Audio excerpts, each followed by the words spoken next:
तुम पहले एक तो करो ना, तुम पार्लियामेंटेरियन की तरह 2-2 सवाल इकट्ठी कर रही हो। पहले वाला है नासेरात के कुरान के अलावा कौन सी किताब मोस्ट इम्पोर्टेंट? নাসেরাতের জন্য কোরআন ছাড়া কোন গ্রন্থ বেশি, কোন কিতাব বেশি গুরুত্বপূর্ণ ইসলাম সম্পর্কে পড়ার জন্য? হুজুর বলছেন তুমি নাসেরাতের সিলেবাস পড়েছো কিনা?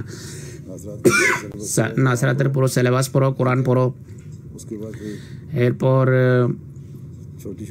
ছোট ছোট সহজ সহজ যে পুস্তিকাগুলো আছে জামাতের সেগুলো পড়ো। স্বপ্ন সম্পর্কে তুমি প্রশ্ন করেছো, উর্দু পড়তে পারো। অল্প হুজুর বলছেন হাকিকাতুল ওয়াহির প্রথম 50 পৃষ্ঠা পড়ো, তাহলে স্বপ্নের প্রকৃত মর্ম তত্ত্ব বুঝতে পারবে। একজনকে হুজুর বলছেন কোরআন অনুবাদ পড়ো, হযরত মসিহ মওদের বই পুস্তক যদি পড়তে পারো এই বয়সে, মলফুজাতের ছোট ছোট জটি কথা তুমি বের করে পড়ো।